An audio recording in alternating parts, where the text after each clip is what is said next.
नागरिकों को अपने साथ जोड़ना है, अपने मूवमेंट में लेकर आना है और उनके दिमाग को किस तरह से बदलना है, इस पर उन्होंने बहुत ही मेहनत की है।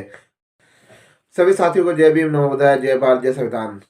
सम्मानित साथियों, जिस तरह से भारतीय जनता पार्टी ने भारत में अपना एक वर्चस्व बना लिया है और इस वर्चस्व को बनाने के लिए भारतीय जनता पार्टी के सहयोगी संगठन राष्ट्रीय स्वयंसेवक संघ ने बहुत ही मेहनत करी है, बहुत ही प्रयास और संघर्ष किया है।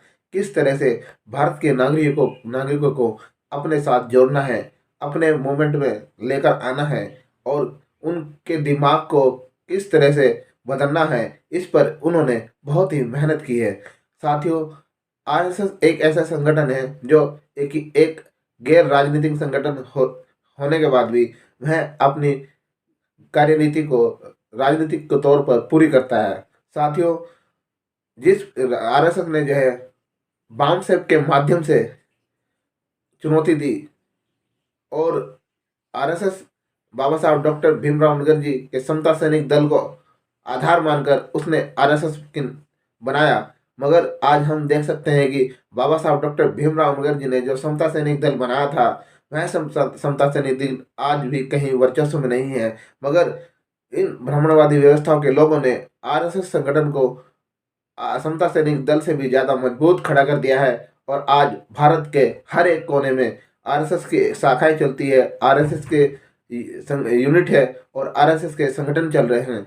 और आरएसएस ने अपने छोटे बहुत सारे ऐसे संगठन तैयार कर दिए हैं जो शाखाओं के रूप में आरएसएस को मजबूत करती है। आरएसएस एक जड़ है और शाखाएं उसकी जो यूनिट हैं। तो आप समझ सकते हैं कि इतने कम लोगों ने इतने शाखाएं बनाकर और पूरे प्रबुद्ध भारत पर अपना ब्राह्मणवादी अस्तित्व फैला दिया है। तो साथियों, ये किसकी कमी से है?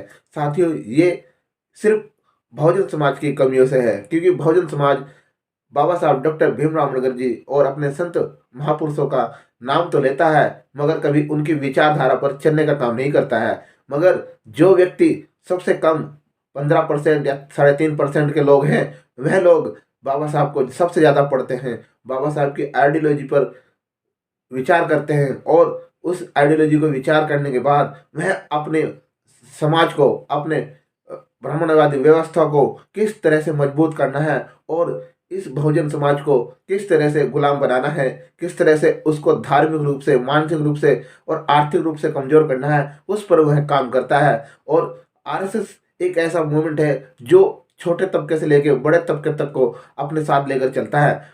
इसी प्रकार से साथियों, ये सबसे ज़्यादा जो तबका होता है वो बहुजन समाज का तबका होता है और बहुजन समाज में सबसे ज़्यादा जो बड़ी संख्या में होता है वह ओबीसी समाज होता है। ओबीसी समाज को उसने ऐसा भटका दिया है कि वह आज भी आरएसएस का सबसे बड़ा मुख्य स्रोत के रूप में काम करता है। साथियों, यदि ओबीसी जाग जाए, यदि ओबीसी जागरूक हो जाए, तो मेरा मानना है कि जितने भी आरएसएस और बीजेपी में बैठे हैं वह सब के सब नस्ते नाबूद हो जाएंगे, सब खत्म हो जाएगी। और इसके लिए उनको अपने संत महापुरुषों को पढ़ना होगा।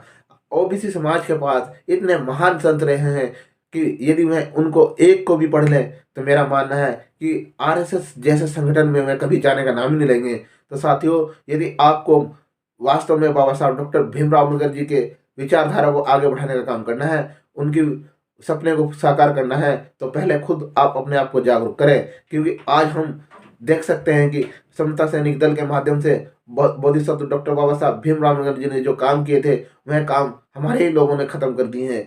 भारतीय संविधान के द्वारा जो बाबा साहब ने हमें अधिकार देने का काम किया था, उस अधिकारों को हम फॉलो तो करते, जीवन में करते तो हैं, मगर उनकी विचारधारा से दूर दूर तक भागते हैं। हम बाबा साहब का नाम चिल्ला चिल्ला कर लेने का काम करते हैं, मगर कभी भी उनकी विचारधारा को हमने इम्प्लीमेंट तक नहीं किया है। यदि हम लोग इम्प्लीमेंट करते हैं तो मेरा मानना है कि जिस तरह आरएसएस की शाखाएं पूरे जो भारत में चलती है, उसी तरह से बाबा साहब डॉक्टर भीमराव अम्बेडकर जी की समता सैनिक दल की शाखाएं भी संपूर्ण रूप से शक्तिशाली रूप से चलती और लोग जुड़ते।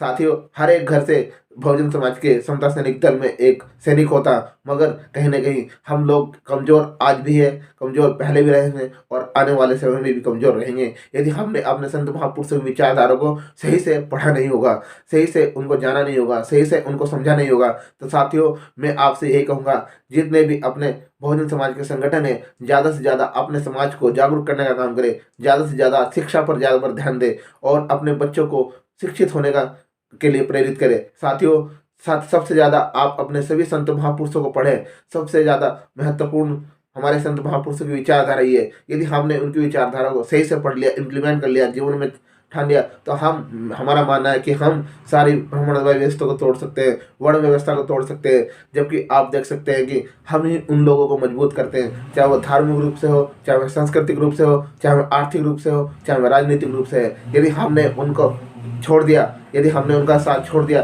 तो मेरा मानना है कि आप वे कमज़ोर हो जाएंगे और आप मजबूत हो जाएंगे। आपकी सरकार खुद होगी, आप आर्थिक रूप से मजबूत हो जाएंगे, मानसिक रूप से आप मजबूत होंगे और सांस्कृतिक भी आपकी खुद की होगी। मगर इसके लिए आपको गहन अध्ययन करना होगा अपने इतिहास का। इनके चटुकारता से आपको बचना होगा, उनके भ्रम से इनको बचना होगा और इसके लिए आपको सिर्फ और सिर्फ शिक्षा का सही प्रयोग कर तभी आप प्रयोग कर सकते हैं। क्योंकि जो व्यक्ति शिक्षा का सही प्रयोग करता है, अपने इतिहास को जानने की कोशिश करता है, मेरा मानना है वही व्यक्ति जो है बदलाव ला सकता है। और संत महापुरुषों ने इसी प्रकार अपना काम किया, इसी प्रकार से उन्होंने इतिहास को जाना और इतिहास को जानते हुए इन ब्राह्मणवादी व्यवस्था को तोड़ने का काम किया, मनवाद को तोड़ने का काम किया, फिर से प्रबुद्ध भारत बनाने का काम किया। तो साथियों, यदि आपको मजबूत होना है, यदि आपको अपने समाज को मजबूत करना है, यदि आपको अपने आने वाले बच्चे को मजबूत करना है, उनको तर्कशील बनाना है, तो आपको अपने संत महापुरुषों को पढ़ना होगा, बुद्ध फुले अम्बेडकर जी को जानना होगा।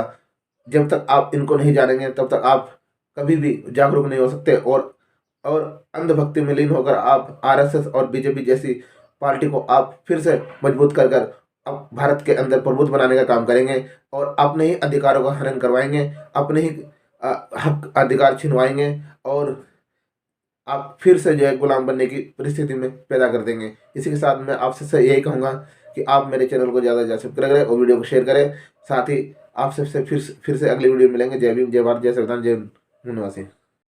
साथियों, आरएसएस एक ऐसा संगठन है जो एक गैर राजनीतिक संगठन होने के बाद भी वह अपनी कार्यनीति को राजनीतिक के तौर पर पूरी करता है।